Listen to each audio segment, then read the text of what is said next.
jornalismo e jornalistas. Histórias de vida sob a perspectiva de quem geralmente as conta. Hoje, da TV da Universidade para a TV de todos os gaúchos. O De Papo Com recebe Fabiana Lemos, repórter da RBS TV de Porto Alegre e egressa do curso de jornalismo da UFN. Seja bem-vinda de volta à sua casa, Fabiana. Muito obrigada! Achei muito bom voltar aqui e falar com vocês. Muitas coisas mudaram, né? Achei chique que agora tem uma caneca personalizada. Então, muito obrigada pela recepção. A gente que agradece. Eu acho que tu deve ter muitas lembranças aqui pelos corredores, né? Pela TV, por alguns lugares. Mas o que eu queria te perguntar hoje, Fabiana, é, se tratando de jornalismo, qual que é a primeira lembrança que vem na tua mente? Dos professores. Porque os professores aqui são a nossa base e foi muito importante ter conversado com eles várias coisas que acontecem fora, né, daqui, no mercado e principalmente não só nos veículos tradicionais. Foi muito interessante ver que cada professor traz uma visão, cada um teve uma experiência diferente. Então, eu tenho muito carinho pelos professores aqui, pela estrutura, pelos técnicos, que como o Alex, que hoje está ali na produção, eu aprendi muito com o Alex e é legal voltar aqui e ver que ainda tem pessoas daquela época que seguem hoje e que tem muita coisa para contribuir com a gente, né? Porque a gente chega aqui, é o nosso primeiro contato com o jornalismo. Então, foi isso que foi legal para mim. E não só o Alex, assim, a gente participava da TV Unifra, que era na época, e tinha vários profissionais que já tinham atuado em diferentes lugares do mercado e que acabaram vindo para cá. Então, também essa visão. Conheci meu marido aqui, que trabalhava na TV Unifra. Então, eu trago para minha vida tudo que eu aprendi aqui dentro. E tu já entrou na universidade, assim, logo que tu entrou, tu já estava focada na reportagem para TV, no audiovisual? Não, na verdade eu cheguei sem saber o que eu ia querer fazer dentro do jornalismo. Eu só queria trabalhar com comunicação, mas eu sempre fui muito tímida, não conseguia olhar assim para uma câmera diretamente, mas foi do acaso. A primeira oportunidade que apareceu foi em televisão, que eu, na primeira semana, já queria fazer alguma coisa que pudesse me mostrar o que era o jornalismo. Sim. E quando eu enxerguei um cartaz ali no corredor do sexto andar, aqui nesse prédio mesmo, com uma seleção aberta para a TV Unifra, eu resolvi entrar, mas sem ter noção de nada do que poderia ser feito. E aí tinha uma vaga para repórter, uma para apresentador e uma para produtor. Ah, sim, porque na época eram os alunos do jornal que faziam, né, a TV Unifra. Exatamente. E aí eu queria ser repórter, mas eu também não tinha muita noção, assim, que seria interessante começar na produção. E aí o pessoal me deu esse toque, assim, começa na produção, aí tu vai vendo como é que é. Então, para mim foi muito natural trabalhar com audiovisual, porque no início eu já comecei com isso. Então, depois o caminho para escrever texto para online, para impresso, eu já achava estranho, parecia que fazia falta a imagem. Então, foi isso que eu mais me encantei em televisão, que eu poderia fazer narrativas que combinassem imagem. Eu queria mostrar para as pessoas, olha, tá aqui a caneca, é só um exemplo bobo, né? Mas foi isso que eu gostei mais na TV. Tanto que nesse início eu até não gostava assim do fato de aparecer no vídeo. Muitas vezes eu não gravava a passagem ali. Sim. E depois a gente vai se acostumando e aprendendo que televisão é isso. Então hoje eu sou realizada com o que eu faço e eu tenho que trabalhar com audiovisual mesmo. Que bom! E para ti, na reportagem de TV, qual que é a maior dificuldade que tu encontra? Olha, a maior dificuldade é justamente o que eu mais gosto, que é a gente conseguir ilustrar as coisas. Tem assuntos, eu até vou dar um exemplo, assim, esses dias a gente foi fazer uma reportagem sobre o crédito de carbono, que é um assunto bem difícil. E no início eu até achei que não ia ter nem como ilustrar isso, porque é um assunto denso, a população que está assistindo TV às vezes não para prestar atenção e muita gente está tendo contato pela primeira vez com esse assunto. Talvez não mude o dia a dia das pessoas hoje, então esse foi o desafio, assim, trazer para as pessoas de uma forma que elas não vão poder voltar e ler o que foi escrito antes, né? Mas que em 3 minutos ali, 4 minutos eu consigo explicar, que vai ficar bem mastigado para a pessoa entender o que é isso. Então, o que a gente acabou fazendo? Imagens de chaminés para mostrar o que é o carbono, a emissão de carbono. a gente visitou o Museu da PUC, que fica lá em Porto Alegre, e tem uma tabela periódica mais ilustrativa, feita em acrílico. Então eu acho que é isso legal na TV, é a gente conseguir mostrar para as pessoas de uma forma bem lúdica, às vezes até um pouco infantil, né? Uma coisa que elas vão se atrair, vão achar interessante e vão querer entender mais sobre o que é aquele assunto que no futuro vai impactar bastante a nossa vida. Acabei aprendendo isso entrevistando os especialistas. E assim, tu mencionou, né, dessa reportagem específica, mas para ti hoje, né, como repórter que já tem experiência, como, dentre tantas histórias, né, como escolher o recorte para fazer essa história? A gente, se vai tentar abranger tudo, não dá tempo, porque televisão é um veículo um pouco raso mesmo. Se a gente vai trabalhar com audiovisual, tentando aprofundar, vai mais para o lado do documentário, e a TV aberta não tem esse tempo. Então, em poucos minutos, a gente precisa mostrar um assunto. Uhum. E aí, eu acho muito mais interessante fazer um recorte do que tentar resumir um assunto que é muito denso. Então, várias vezes no nosso cotidiano, a gente precisa tentar focar em uma coisa só. E não dá para entrevistar tanta gente como eu gostaria. Sim. Tem que escolher uns 2, 3 especialistas que vão nos explicar sobre aquilo. E às vezes não só especialista, a população que vai ser impactada por aquele assunto também. Então, eu vou até dar um exemplo do que a gente costuma fazer no dia a dia.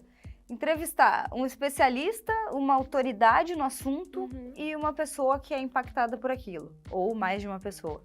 Então, basicamente é isso em todos os assuntos. E aí tem que ver um recorte. Não dá para fazer uma matéria sobre transporte público, isso é muito amplo.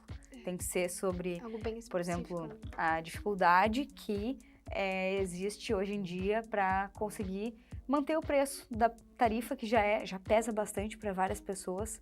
Então, o que as pessoas estão fazendo para conseguir manter? E aí tem o subsídio do poder público, tem as empresas que buscam alguma outra forma de investimento que não vá quebrar as empresas, e também o que as pessoas estão achando sobre o preço da tarifa. E é basicamente isso, não dá para ir muito além, aprofundar tanto, mas essa é a graça, é tentar equilibrar um pouquinho, que a gente traga em poucas frases o essencial daquele assunto que as pessoas precisam saber. Parece ser bem difícil às vezes, né? Mas eu acho legal fazer a analogia de contar para alguém.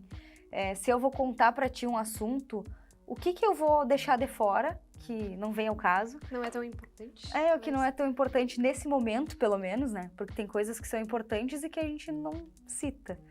Mas o que eu quero contar para ti de uma forma que seja bem natural e trazer isso para a matéria. Porque se a gente for tentar ficar resumindo, pode perder o sentido, sabe? Então eu acho legal isso, trazer de uma forma como se eu fosse conversar contigo o que é interessante que tu saiba sobre isso nesse momento. E o que eu queria te perguntar também, Fábio, enquanto tu estava aqui em Santa Maria, tu, além de ser repórter, às vezes tu também apresentava, né, o Jornal do Almoço. E são dinâmicas bem diferentes, né? Como é que funcionava isso? Eu acho bem interessante também fazer a apresentação. Eu adorava estar no estúdio e me inteirar com... O que é mais diferente, assim, tá? Quando eu vou fazer uma reportagem, eu foco naquele assunto. E quando eu vou fazer o fechamento do jornal, eu preciso me envolver com tudo. E isso eu acho legal também. É montar um espelho, ver quanto tempo vai ter cada coisa, e jogando com aquilo ali, tal coisa não rendeu tanto, então a gente tira um pouquinho daqui para ampliar algum outro assunto. E eu achava legal me envolver com isso. Eu substituía a Vanessa Bax, que é a apresentadora oficial. Sim. Sempre que ela tinha férias ou algum feriado, ou que ela ia sair por algum motivo, ter uma agenda externa, ou também na licença maternidade dela, que daí foi um período bem intenso, eu fiquei 6 ou 7 meses Ficou bastante tempo, me envolvendo direto. Até foi mais, sabe? Porque na pandemia, ela, como estava grávida, ela não acabou podia ir. ficando em casa, então eu fiquei nem sei quantos meses, foi bastante tempo. E eu achei uma experiência muito legal, que foi fazer jornal ao vivo é uma adrenalina. Eu imagino.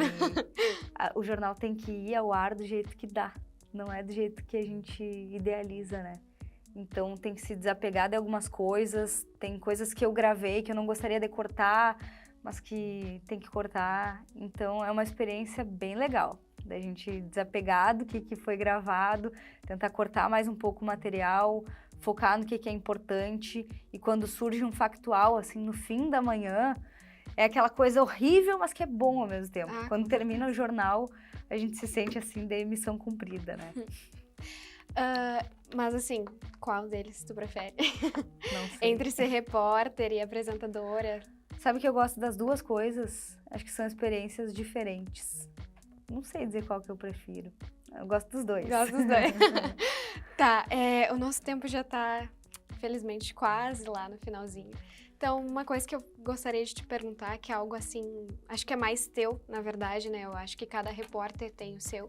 Mas assim, tu tem alguma rotina diferente ou alguma rotina específica de quando tu vai gravar um ao vivo, uma passagem, quando tu ia apresentar, no caso, né? Ou quando tu vai entrar ao vivo em algum local? Tenho. E sabe que eu notei que cada um tem seus truques. Eu pego meu celular, quando eu tô em externa, e eu coloco para gravar um áudio quando eu vou começar uma entrevista. E aí eu deixo o microfone aqui e o celular aqui. Quando eu terminei a gravação, eu já pego essa gravação do áudio celular. E eu coloco no robô para transcrever. É uma coisa minha, que foi uma forma que eu encontrei para agilizar a externa, porque é bem corrido, a gente faz matéria do dia pro dia. Então, para eu conseguir organizar, assim, eu já vou prestando atenção no entrevistado e quando eu pego aquela transcrição, eu já sei aquele trecho ali que eu vou usar. E com base nisso, eu construo o texto ali. Então, vou fazendo tudo no celular, eu nunca usei bloco, eu não tenho caneta na bolsa, mas eu tenho notado isso, que cada um tem o seu jeito. Agora, faz um mês que eu comecei a trabalhar em Porto Alegre e tem vários repórteres, eu vou observando assim, o que cada um faz. Tem uns que levam uma cadeira de praia na externa, tem outros que... enfim, cada um tem seu jeito. E cada um trabalha do jeito que funciona melhor. E isso é um jeito meu, assim, que eu encontrei para deixar as coisas mais rapidinhas. E uma coisa que eu notei quando eu tava vendo, eu vi a tua reportagem agora que tu fez pro último 27 de janeiro, que foi os 11 anos da tragédia da Poete Kiss, e tu fez uma passagem enorme. E eu queria saber como que tu faz isso, como que tu decora, como é que tu faz? Decorar nunca funcionou pra mim. Pra mim não funciona também. Decorar é muito difícil e a gente, quando tenta se prender muito ao texto, não dá certo. O que eu tento fazer é separar, assim, 3 pontos principais. O que eu não posso esquecer? Por exemplo, eu vou começar com isso, vou falar isso aqui no miolo ali, explicar tal situação e encerrar com isso. Por quê? Porque quando eu comecei a trabalhar, eu era freelancer ainda na RBS, eu fiz 3 freelancers, me deram esse toque, assim, que eu não sabia devolver a minha entrada ao vivo. Como se, eu falei tudo que eu tenho pra falar e eu dizia, é isso, eu volto com vocês no estúdio. E ficava assim com aquela cara pensando, o que será que eu esqueci de falar? Então, eu tenho que ter alguma coisa que vá dar o fechamento. E aí eu consigo ter um início, meio e fim, como na redação do vestibular, que eu tinha estudado sobre isso. E daí são esses 3 pontos principais. Às vezes acontece de eu esquecer de falar alguma informação que eu gostaria, mas aí aquelas 3 principais, elas estão ali. Fábio, muito obrigada, tá, pela sua disponibilidade de estar aqui com a gente nas férias. Foi muito bom pra gente, é muito bom sempre te receber. Sempre que tu quiser, pode voltar. Eu que agradeço. Obrigada, pessoal. E agradeço também toda a equipe aí da produção. Valeu, pessoal. De Papo com Fabiana Lemos, repórter da RBS TV e egressa do curso de jornalismo da UFN. A cada semana batemos um papo com um jornalista de diferentes campos de atuação. Siga o Instagram do Lab 6 e do curso de jornalismo para ficar por dentro de quem são os nossos convidados. Até breve!